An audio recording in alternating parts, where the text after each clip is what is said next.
Hi, I'm Dr. Jacob Lauritzen, and this is Read, Write, and Cite, the show where I teach you how to read, write, and cite for your college classes. In this video, we're going to be talking about the rules for using commas, when you should use it, and also when you shouldn't be using a comma, because sometimes that's a problem. I remember when I was when I was a college student, I wrote a big research paper, and I got a D on it because the rules for the college were if you have too many significant like grammar punctuation issues, that was the highest grade you could get. Fortunately, the teacher let me correct my work, and I was able to get it back up to a B. And it's ironic, I teach that same class now, but it's because I didn't understand when to use a comma. See, the real rule is, I've got it right here on the screen.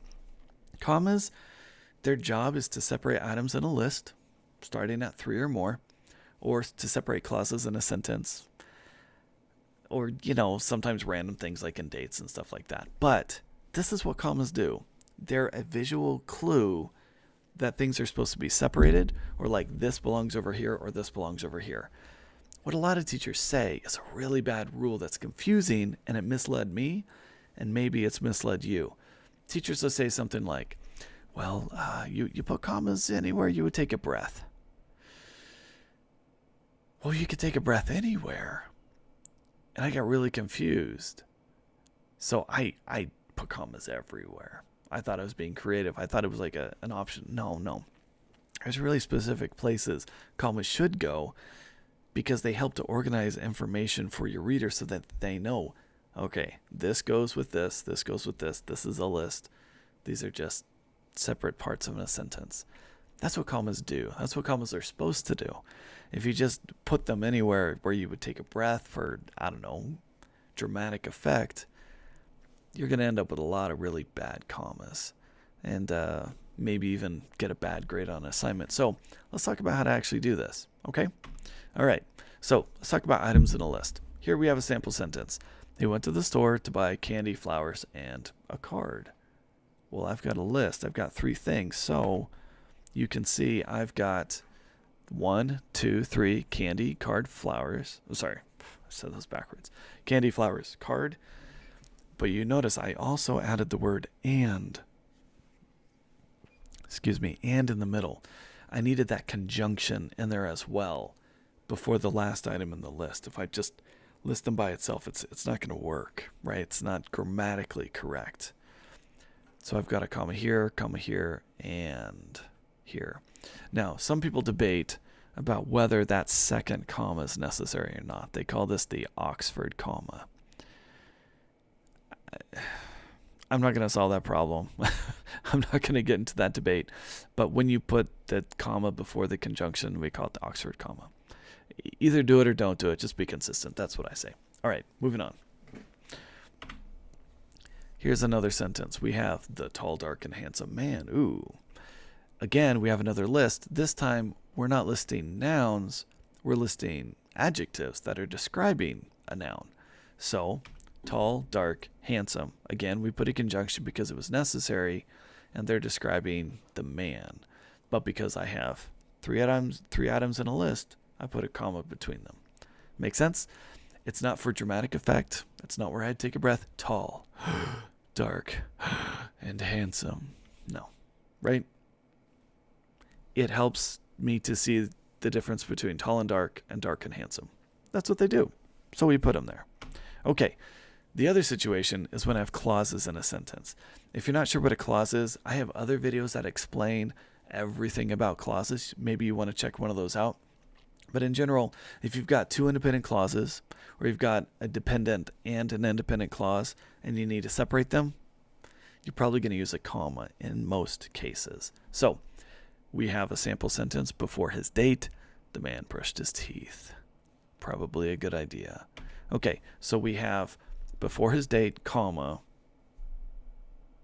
because we're separating it from the sentence, the man brushed his teeth. I highlighted the subject so that you know what's being described in the sentence. Okay, before his date, comma, because that's extra information. That's the dependent clause. We separate it. from where the independent clause, which is the meat of the sentence, starts. The man brushed his teeth, right?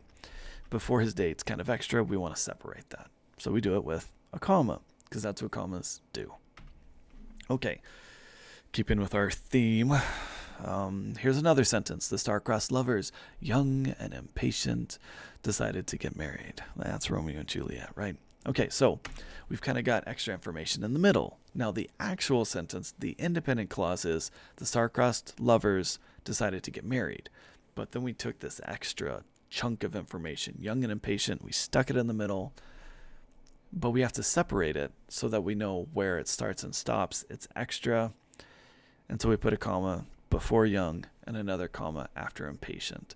In this case, we need two to kind of show where this extra information starts and stops. Boom. You with me so far? Again, if you're confused, you can always ask questions in the comments and I'll be glad to answer them. All right, here's another one.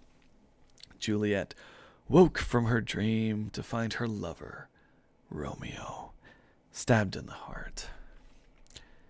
Well, he stabbed himself. That's, Okay, so again, the actual sentence, Juliet woke from her dream to find her lover stabbed in the heart. But we added this extra bit of information, this one-word clause, Romeo, to give extra information about the lover. And so we have a comma before and a comma afterwards because it's extra, stuck in the middle, and we have to separate that from the rest. And that's what commas do, is they separate clauses. In this case, it's stuck in the middle, so we have a comma at the beginning and the end.